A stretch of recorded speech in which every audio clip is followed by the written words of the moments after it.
Hi,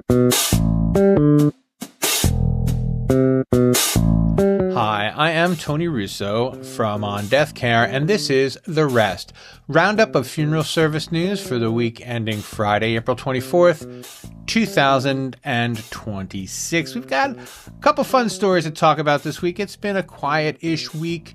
Well, it's been a quiet week, except for the responses to my homesteader's story, which thank you very much for all of your kind words and for sharing it as widely as it has been shared. I got to say, I appreciate that. But beyond that, as the ICCFA Experience is getting ready to start, there have been a lot of announcements about announcements. Make sure you visit us at our booth because we're going to do this, that, or the other thing. And certainly I'm not going to scoop anybody on their own big announcement the week before the big event. So if you're going to ICCFA, I hope you enjoy yourself. Send lots of pictures. You can follow me on Instagram where I just put up, little videos of myself, but I would love to see what you guys are doing there. And I'm hoping to follow along on social media next week. But I've got some stories I want to talk about for this week, and I want to go over a couple of stories that I wrote in case you missed them, and we will get right into it.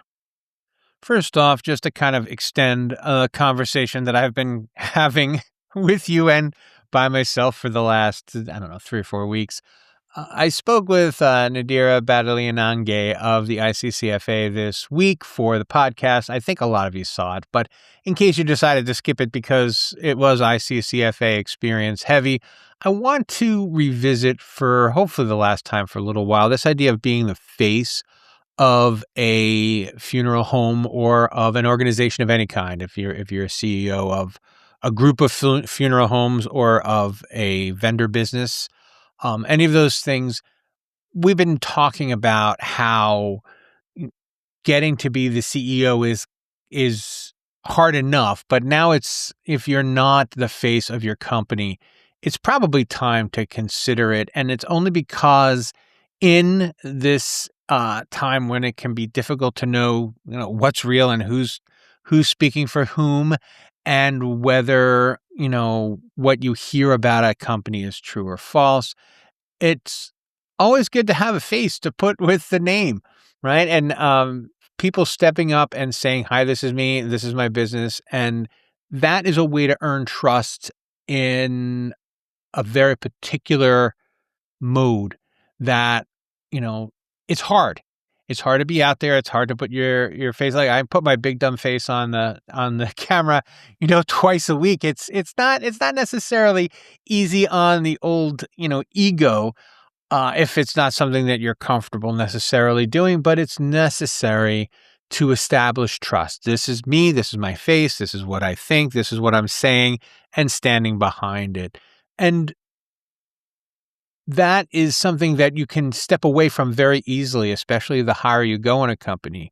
You can employ people to be in charge of speaking for you, but that isn't the kind of authenticity you need a lot of the time. And this week, there were so many earned and bought media instances in the news that I wanted to share with you. I wanted to do it in that context. So there are 3 that I want to bring out right away. And the first one was a paid media.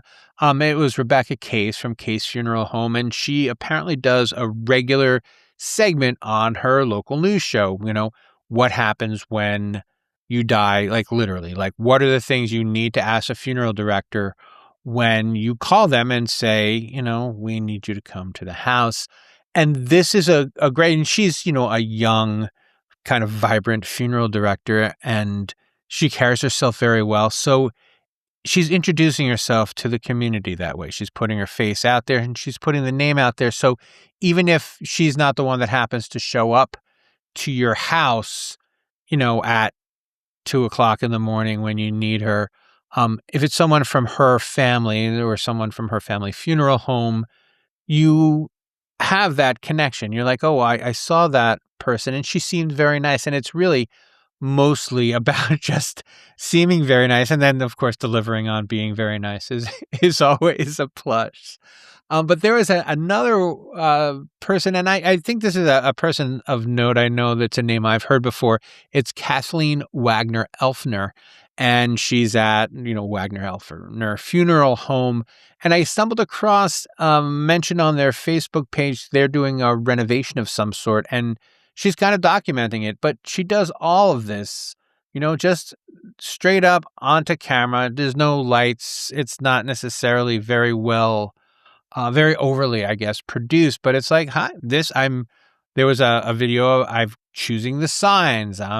There was a fast forward video of her and staff members running around, unpacking things and cleaning things. And it's something that it's a lot of work. I'm not going to say it's a lot of work, and I'm not going to say that you have the time to do it.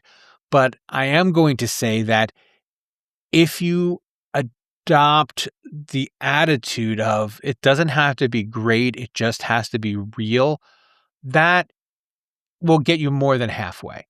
It's one of the reasons, one of the things that's always a sticking point with me and making the videos is, I don't have necessarily the wherewithal to, I don't have a production team, so nothing's going to pop up right here, right?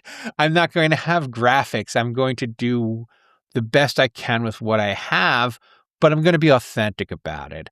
And that is what's going to stick. And of course, there's another one I'm going to be writing about next week. So I want to kind of keep that under wraps for now. But this idea of picking up your phone straight to the thing, you don't have to be an influencer type, and you don't have to try to influence everyone. And that's one of the things that I think we forget about pretty quickly in funeral service. Like, there aren't very many of you. I don't need my videos to be seen by 12 million people because 11,900,000 probably wouldn't understand them, right? It's a very, very small group of people you're talking to. And if you decide to make a video for your Facebook page, which is, I think, a good place to put that. I'm not a huge fan of Facebook, but, the fact is that that's where the people in your community are going to be most likely to see you. Instagram and, TikTok.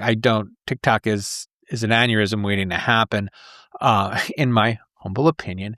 But I see these videos are doing well on Facebook because that's where local people are kind of gravitating now. And you only need to speak to the 1,000, 2,000 people in your area that are likely to see it. You don't need to get 50,000 views, 1 million views, a couple of thousand people who know your name and who know what you look like and who know that you seem to be a pretty decent person on the internet, helps. It helps. And I can't tell you how attractive it is to see these. And there's lots of them. I'm calling these out because they were in my face this week, but you don't need to spend a lot of time on Facebook to see that there are funeral homes all over the place who are doing this. And they're talking to their people.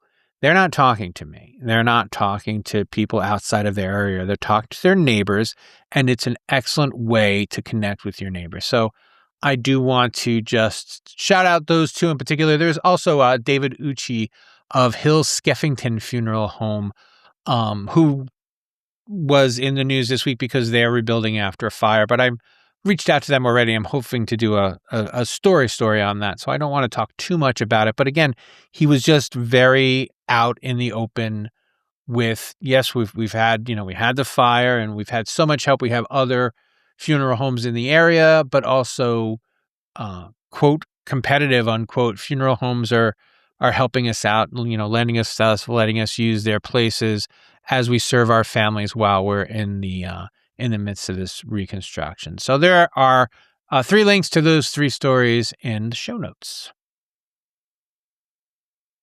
This one is another kind of earned media thing that I really wanted to share because it's about Parting Stone. And first of all, congratulations to Katie Houston. This year's 2025's winner of the National Inspiration Award from the NFDA. She's now working for Parting Stone, and she is the head of relationships and community there. So congratulations. I hope you enjoy yourself at Parting Stone and working with Parting Stone. But what I wanted to talk about was a feature that was in Metro UK. And not only doesn't it seem to be pitched by Parting Stone, Parting Stone doesn't even seem to be mentioned. Like, it's not capitalized in the story. It wasn't referenced in the story. It's a story about a man named David Bailey, who decided to have his father's cremated remains solidified, and I kind of give him a burial at sea. So he brought he brought the stones to the ocean, and then he threw a stone in the ocean for his father, for his father. It's a nice story. But then he went on a road trip, and it's a 500-mile road trip from London to the tip of Cornwall. And throughout, when he came to places that were significant to his father, he would leave a stone there. He put some in the hands of relatives here in the States, and in Canada, they have relatives and, people who wanted them. He was able to send them little mementos. But what was cool about it is it's an example of how this particular kind of disposition can be handled. If someone seems interested in, solidified remains, you can take a road trip with them. It's just for those of us, I'm an avid road tripper.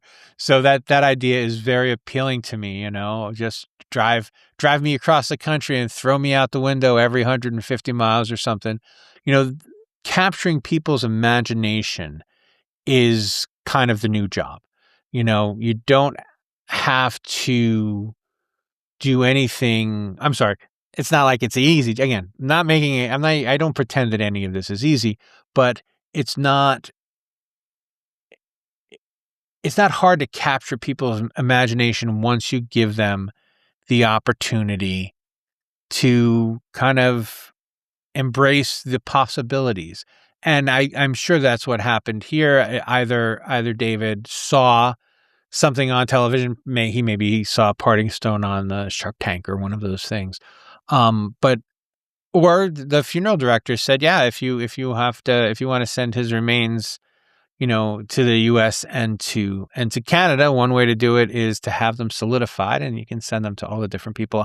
I don't know what the circumstances of the decision were, but I know that someone put this in his head and it made him feel better about, saying goodbye to his father and also his mother, after their deaths. And there's a link to the story in the show notes. I'm sorry, it's on Metro UK, which is one of those, it's a legitimate source, but it's got so many pop-up ads and flashing ads. And so, be warned, you're going to have to fight your way through an unreasonable amount of ads. But the story is very nice, and it goes on to talk about other people's disposition choices as well. It was just cool to see Parting Stone in a UK paper, and I wanted to shout them out. PBS North out of Duluth, Minnesota had a half-hour feature this week on the history of funeral service. That was very kind of cool to see. It opened in a modern furniture store, and of course I saw where it was going because I'm super clever. But it was a pleasant way to spend half an hour watching them go through kind of the history of funeral service in the greater Duluth area, and then speaking with people about the changes in the industry since it was, a side business for furniture makers. They spoke with, I just want to give a quick list of the people who they spoke with and what they talked about. They spoke with Tom Bell, who is the superintendent of the Oneota, I think, Oneota cemetery. And he talked about, maintaining the cemetery and how the cemetery is running now that cremation has become so popular with everybody. And then he spoke with Dan Doherty, a third-generation funeral director whose family's been in the business since 1903.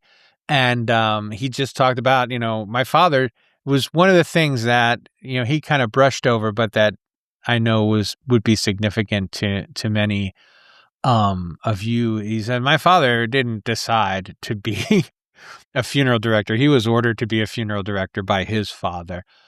Fortunately, it went well for them, and Mr. Doherty's father had brothers who also wanted to go into the business. So they were able to open up a bunch of funeral homes. And he talked a little bit about, what it's like to be a third generation funeral home with a rich family history in the area. And then Allison Kraft, who is the general manager of the Cremation Society of Minnesota, and she was talking about how that organization has grown since the 1980s, when it was just a small kind of weird upstart, into, something that's significant now for obvious reasons. They also spoke with, and I didn't get to see this whole section, so I apologize to Jeffrey in advance. They also spoke with Jeffrey Dennis, who's the kind of historian. He's a funeral director, and he's the owner of Pierce Funeral Home, and he kind of acted as a historian to talk about the history of funeral service and how it used to be funeral furniture businesses and stuff like that.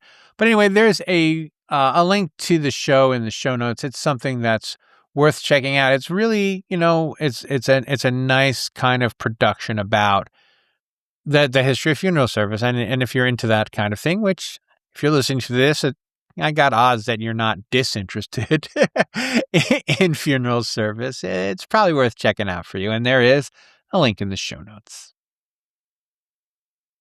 The Illinois House of Representatives got one step closer, not one step closer. They got all the way across the finish line. They approved House Bill number 5425 that would legalize terramation, also known as human composting, in Illinois. It was sponsored by Representative Mary Beth Canty, and it outlines the process and what would be legal and what wouldn't. And it is on its way to the Senate. Should it pass the Senate, it would go to the governor's desk. And if it was signed, then Illinois will be the next state. They're on track, I guess, to be the next state to legalize human composting. And of course, the Catholic Conference of Illinois argues that it lacks dignity, because otherwise, what else would they argue? But I think it's got a better than average.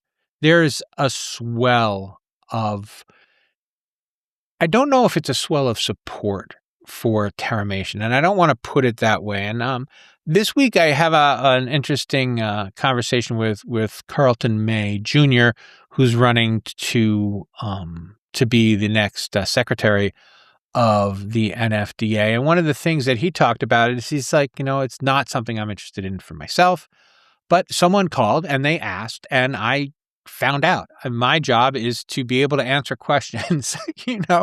I am the funeral director. I'm the one that people come to when they have questions about what can happen to your body. And someone came and they said, can you do this? And he said, I genuinely don't know. I mean, it wasn't last week, but it was part of the conversation, right? He said, I genuinely don't know, and I'm going to find out. And the thing that I have found, especially when I talk to funeral directors in states where human composting has been made legal, is that it just bumps up inquiries. Yes, it is legal here now, and this is how you can go about it. These are the options that you have, and still in most states, I mean, it's technically legal in every state, because you can have your loved one sent to Washington or Colorado, or one of the other states where it's both legal and being practiced, and have it done there. But the idea is that the families are more interested in talking about it because it's something new, right? And one of the things I've spoken with several people about this. Not only is it new, but it's the opportunity to say, "Oh, yes, we do have, we can, and this is how it works." Blah blah blah. But also, what did you think that regular quote funerals were like? Because they don't know, right? People think they know what funerals are like because they see them sometimes when they're children, right? But they don't necessarily understand the process, but they think they do. When someone says human composting is this new process, people are like, oh, well, let me learn about the new process. And it's an excellent opportunity to tell them how much they don't know about the old process as well. And that was something that Mr. May and I talked about kind of at length, is that you can talk to them about green burial options. You can talk to them about different cremation options and all of the final disposition that, for instance, maybe solidified remains that comes with cremation.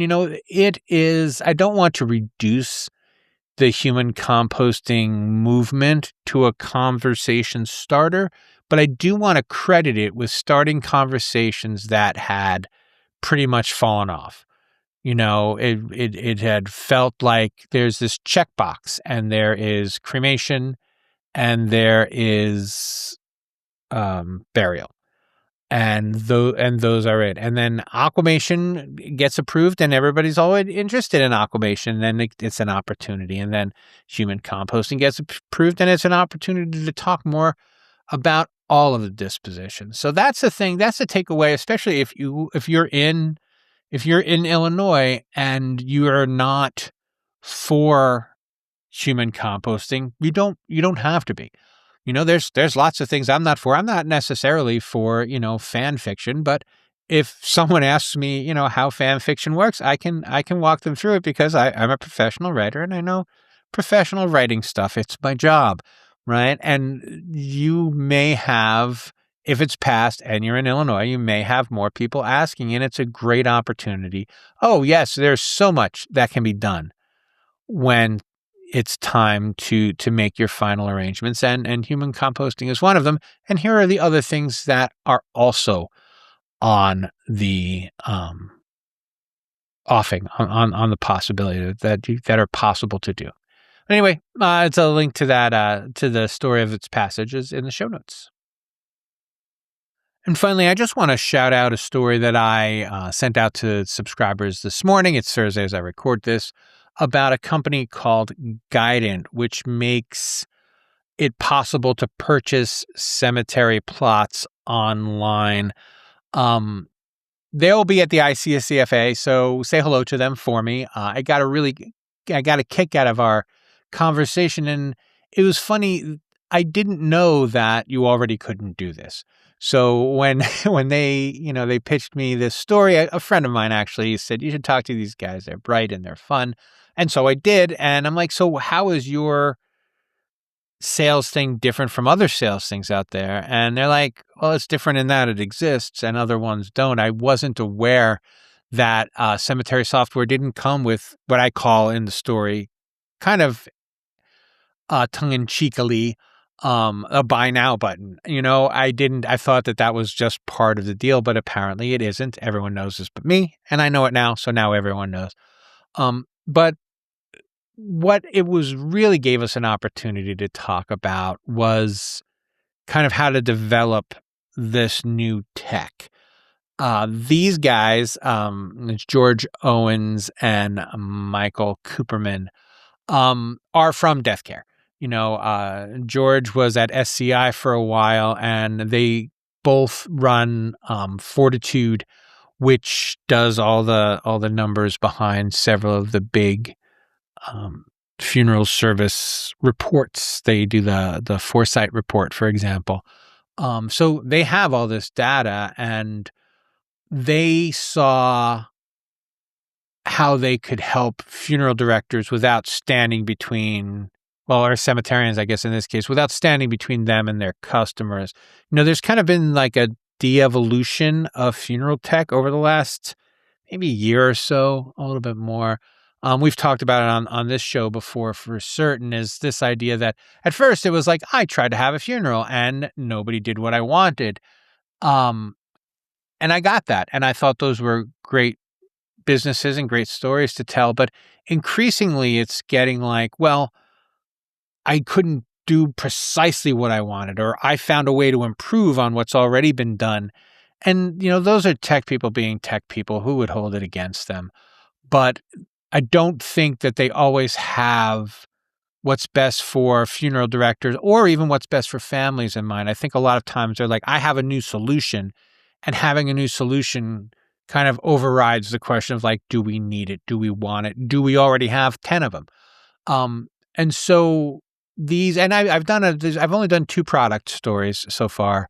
since I've started on Deathcare, and the first one was Vault, which was kind of like an Etsy where people it matched up buyers and sellers online, independent buyers and independent sellers online in a marketplace that didn't exist, and that was conceived by an insider who understood what the problems were. And similarly with Guidant, what I got a kick out of was these people are like, okay, what can cemeterians use to facilitate sales instead of how can we get the cemeterians customers and then sell them back to them, And that is, in the end, I think what the best tech solutions are going to do. They're going to give you a tool that you can use to serve your customers. If they're going to get your customers and then sell them to you, that's not a great, that's not a great business. And that's not great for you as a funeral director or a funeral homeowner. But these other solutions where they're like, we're going to make your life a little easier and we're going to take a taste, but we're not going to, as I think I say it in the story, hold you hostage. There are some of these, there are some instances where you're like, I don't love what this company's doing, but moving is just impossible. It's like changing banks at some point, right? Yeah, you're like, I hate my bank, but not enough to change because, well, it's a mess to try to change banks. And to put yourself in a position where not only is it not a mess to leave, but no one would dislike what you do because you're not taking an undue amount of their profits for your own profits. So anyway, I got a kick out of the guys from Guidant. I liked the product, and I can't recommend it only because I don't have a cemetery and I don't have one sales bone in my body. But I can't encourage you enough to at least take a look at it. And, if you see them, like I said, if you're going to ICCFA Experience and you see them there, please say hello for me. And if you have a cemetery and you want to see what they can do to help you, I don't imagine it would hurt. I was embarrassed at how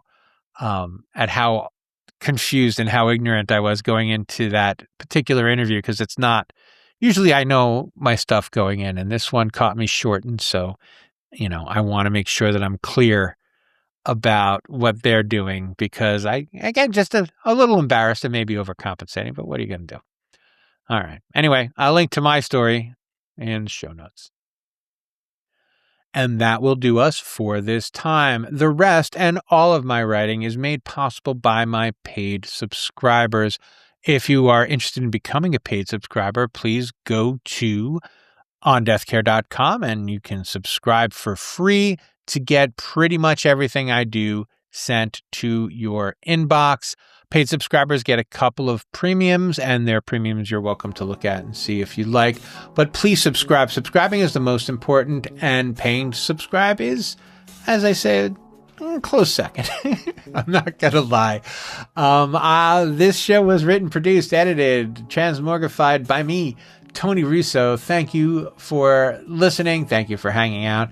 Thank you for giving me your attention. And in a world where everyone is fighting for it, I hope that you find what I'm saying for you worthwhile. And if you have any suggestions, any questions, any stories you think I should do, just reach out. You can find me at the bottom of this email, or you can just, if you're listening in your car, you can just email me. I am bytonyrusso@gmail.com. That is bytonyrusso@gmail.com. And I will check in with you next time. Have a great weekend, folks.